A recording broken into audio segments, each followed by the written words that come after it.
Hey guys, back for one more video. Gonna be a double feature, I suppose you could say today. In this particular video, anybody who's followed my channel for a while knows I did a couple director spotlight videos where I kind of highlight a director that maybe isn't the most well known and I feel like deserves more exposure.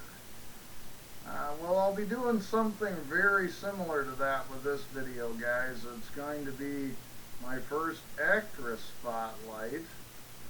And the actress I will be talking briefly about, because I don't want this to be a terribly long video, is Laura Gemser. Now, essentially what happened was a film was made called Emmanuel. It starred Sylvia Crystal. It was a tremendous success about a very forward, sexually liberated woman. And at that time, guys, that was kind of unheard of. Well, the Italians had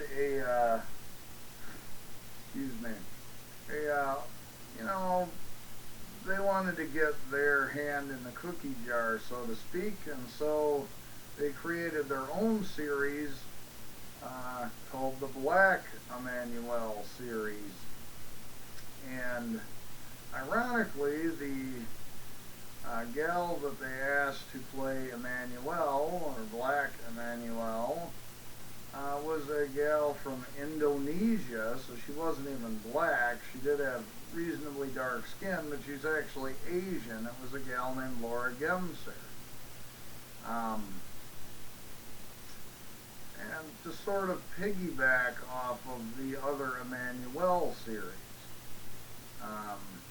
basically they got away with it because they spelled the Emmanuel with one N rather than two in the other one. But the Italians, anyone who enjoys Italian cinema knows that they tried to piggyback or make their version of a variety of films. They tried to do their own versions of Jaws and The Road Warrior, and the list goes on and on, guys. So that was nothing new, but the reality is I actually enjoy the Italian quote-unquote knockoff versions of Emmanuel more than the original series. And a lot of that is to do with Laura Gemser. Not only in my opinion, of course, looks are, an opinion. Not only was she a very good-looking gal, but she nailed the role. I think she was very forward-thinking, and her character was very forward-thinking for the time. A lot of people are going to talk about strong lead actresses in a film, are going to talk about Jodie Foster, Meryl Streep, or, whoever, you maybe enjoy. And those are not incorrect answers. They're very good actresses. But I really think, even though she was in a lot of what people consider sexploitation, or at least exploitation films, I really think Laura was one of the first people to play a character that was not only a strong, independent woman, but could also be sexual and be okay with it. She was able to pull that off without being put in that whore, tramp sort of category. She could be sexually forward. She could be comfortable with the fact that she was an independent woman and enjoyed sex, but she also played a very intelligent, very witty character, very humorous. Just tremendously enjoyable roles. Frankly, the thing I loved most about her was the way she portrayed her roles. It wasn't so much the sex scenes or the fact that she got naked a lot. I mean, yeah, she's a really good looking woman. I mean, I'm not going to deny it. But it was just that dynamic that she was able to play this very strong, very independent woman, take charge. I mean, she was the main character in these films, and she takes charge. And the fact that that's juxtaposed with her being very forward sexually, I think, was really ahead of its time as far as films, particularly during that era. Um, and that's pretty much all I wanted to say, guys. I mean, it's not like she's totally unheard of. For anybody who's into exploitation films, they're going to be familiar with her, or at the very least, the Black Emanuelle series. Now, all the films that I have here, again, I've talked about in prior videos, so I'm not going to dwell on them, but like I've done in my other Spotlight videos, guys, I will quickly go through the films I have that Laura was in, and these are as close as I can get to being in chronological order, guys. I didn't, look it up, Google it, and make sure they're all in exactly the right order, but I'm kind of winging it.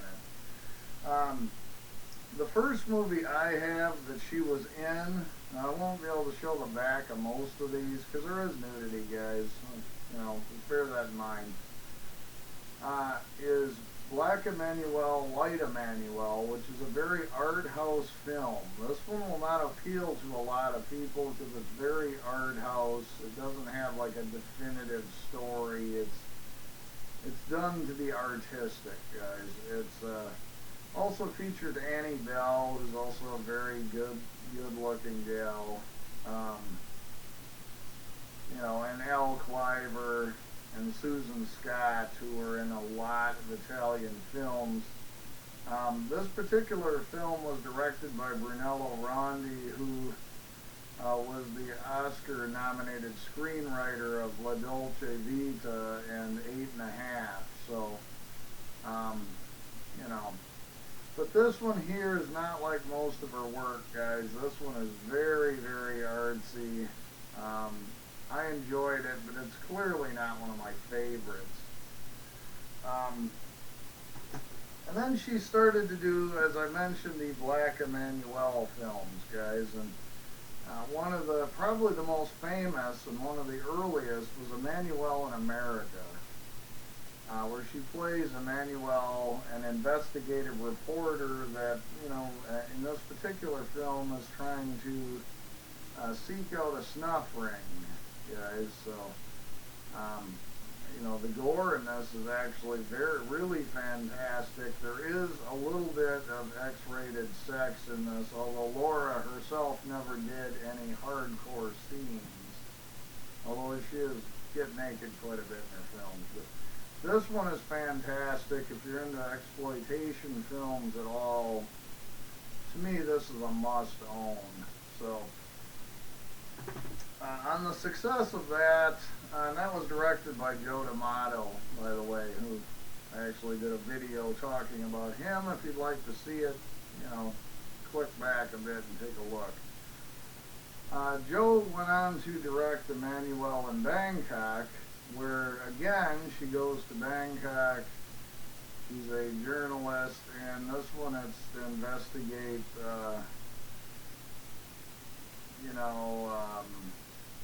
kind of women being forced into the sex trade. Again, another great movie. It's a classic sexploitation type film. I'd highly recommend. Again, and I've brought this up before, based on the success of both of those films, Joe had actually the biggest budget of any film made in Europe in 1977 to direct Emanuelle around the world. And this really plays off of the same story of Emanuelle in Bangkok. She's investigating the forced sex slave trade. Only this time, instead of just being in one country, she goes to various locations, and hence it was a much more expensive film. to produce. But it's again a very good film. If you're an exploitation fan. And Joe continued on after the success of Cannibal Holocaust and Man from Deep River, Cannibal Ferox. All of these cannibal movies were really taking off in Italy, and so he decided to have Emmanuel investigate a cannibal tribe. And as nutty as that sounds, this is a very effective film, and this might be my favorite one in the series. It's very good. And the last one that Joe directed in the series of 1978 was Emmanuel and the White Slave Trade. And to be honest, this is the weakest in the proper series. There were knockoffs made later. I have a few of those.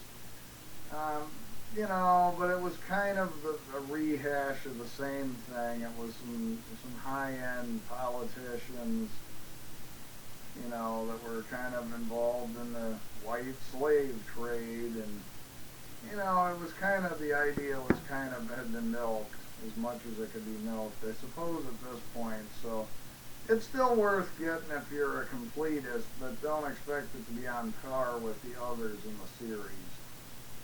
Anyway, like I say, this was Joe D'Amato's last effort in the series. Then she went on to do, and this is the only Blu-ray I'll be showing, a giallo film, kind of a crazy, somewhat silly giallo called Murder Obsession by Riccardo Freda, or Frida, I'm not sure how it's pronounced. She just has kind of a bit role in this. She's not like a leading role in this, but it's a little bit different thing for her. It's sort of a, it's a giallo. People are getting picked off in this house and blah, blah, blah. And I won't get into the whole thing because this video is already getting quite long. But she didn't have a starring role in this one. Then she went on to do Emmanuel, Queen of the Desert, which is not an official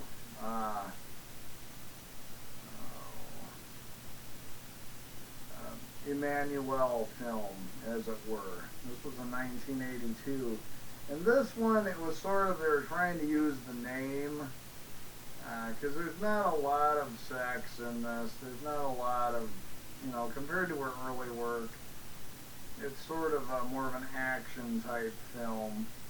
But they were using the title to play off of the old series' popularity. Not one of her best, and this transfer is kind of a straight VHS rip, so not the best either, but it's an okay film.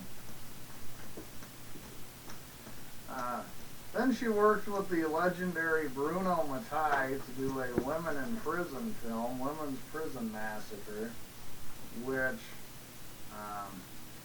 again, was another subgenre of exploitation that was really big in Italy at the time. Now this version I have is not only cut, but it's the Shako Rama release, and it is really a poor transfer. So this is one I am hoping to upgrade to the uncut version. There's a couple labels that have released this. So I wouldn't recommend this particular release, guys, but it is a good film. It's pretty violent, and it's, it's sleazy. It's Bruno Mattei type material, so there you have it. And then I have a few more of the knockoff Emmanuel films. Now the only one that Laura actually was involved in on this box set is Divine Emmanuel, where she plays the head of this sex cult. It's sort of a little bit of a political rant, I suppose, about the hippie movement, and it doesn't totally work, she looks as beautiful as ever, but it wasn't terrific.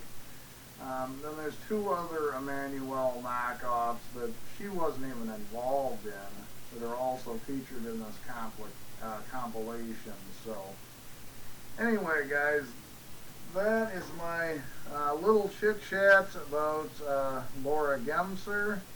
So like I say, this will be my first actress spotlight video. So, um,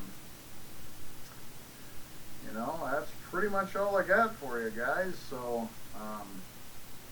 like always, thanks very much for watching, and I will talk with you later.